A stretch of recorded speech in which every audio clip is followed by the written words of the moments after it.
सत श्री अकाल जी। Living India news देख रहे सारे दर्शकों का स्वागत है। मैं हाँ तुहाडे नाल प्रीति पॉल। अज गल करते हैं मत्तेवाड़ा के जंगलों की।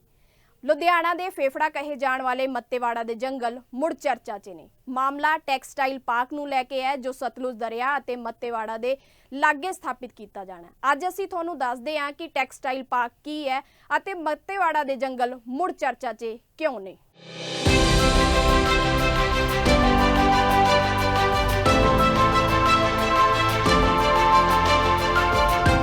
दस दईए कि लुधियाना दे विच टैक्सटाइल पार्क की स्थापना की जानी है। इसका नाम है PM मित्र स्कीम, मतलब mega integral textile region and apparel park. इस स्कीम तहत दुनिया के नक्शे ते टैक्सटाइल इंडस्ट्री के तौर पर भारत नूं खड़ा करना मंतव है।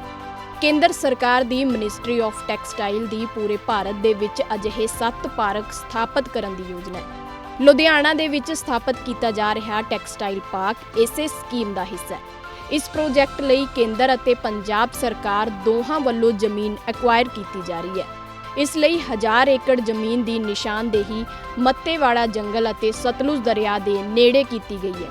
विधान सभा दे विच पंजाब दे CM भगवंत मान दस चुके ने कि इस प्रोजैक्ट लई 957.39 एकड़ जमीन पंजाब अर्बन डेवलपमेंट अथॉरिटी ने एक्वायर कर ली है।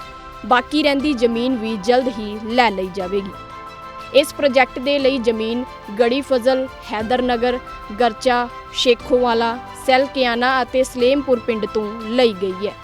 इस प्रोजैक्ट नूं सतलुज दरिया के नाल जोड़ के देखा जा रहा है क्योंकि जिथे यह प्रोजैक्ट स्थापित हो रहा है उस दे नेड़े ही मत्तेवाड़ा जंगल और सतलुज दरिया है। वातावरण प्रेमियों का डर है कि इस प्रोजैक्ट के नाल जैव विभिन्नता नूं खतरा है और डर यह भी है कि इंडस्ट्री विचों निकलन वाला कैमिकल सतलुज दरिया नूं दूषित करेगा।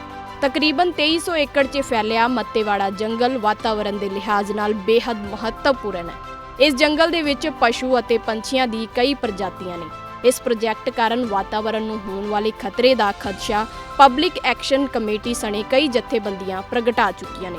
पंजाब विधान सभा के speaker Kultar Singh Sandhwan, mothers for clean air, we support our farms, Bhai Kanhaiya cancer रोको सेवा सुसाइटी और नरोवा पंजाब मंच सने कई जथेबंदियां के खदशे का हवाला दे के पंजाब के मुख मंत्री भगवंत मान नूं मत्तेवाड़ा जंगल की राखी लई चिट्ठी भी लिख चुके हैं।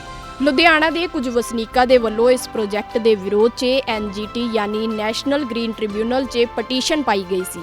इसे साल अप्रैल च ट्रिब्यूनल वलों Punjab pollution control board, greater Ludhiana area development authority, जिला मैजिस्ट्रेट और लुधियाना के डिविजनल फॉरेस्ट अफसर की ज्वाइंट कमेटी बनाई गई और फैक्चुअल रिपोर्ट मंगी गई है। इस मामले की अगली सुनवाई 17 जुलाई नूं है। जदों पंजाब विच कैप्टन सरकार सी उस वेले यह प्रोजैक्ट आया सी। उस वेले आप सरकार वलों इस प्रोजैक्ट का विरोध किया गया सी। जिक्रयोग है कि CM भगवंत मान इस प्रोजैक्ट लई पंजाब विधान सभा च बयान भी दे चुके हैं। उन्होंने कहा सी कि पंजाब सरकार वलों इस प्रोजैक्ट लई तहसील कूमकलां विखे जमीन की शनाख्त की गई है।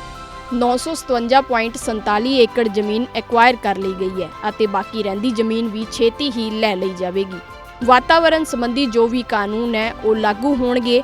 एक गल नूं यकीनी बनाया जाएगा कि दरिया का एक भी तुपका दूषित नहीं होगा। उत्थे ही मत्तेवाड़ा के जंगलों च स्थापित किए जा रहे टैक्सटाइल का वातावरण प्रेमी बलबीर सिंह सीचेवाल ने भी विरोध किया।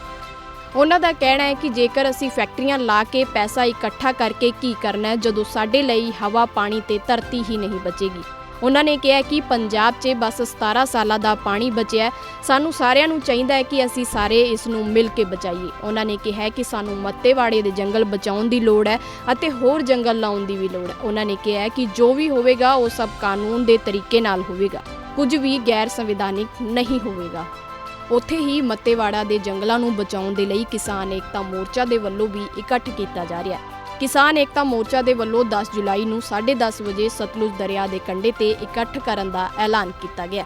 उन्होंने कहा है कि मत्तेवाड़े के इतिहासिक जंगल, जीव जंतु, सतलुज के हड़ के मैदान बचाउण लई अते सतलुज नूं बुढ़े दरिया वांगू एक होर नाला बनन तो रोकण लई इकट्ठ करन दा सद्दा दिता गया।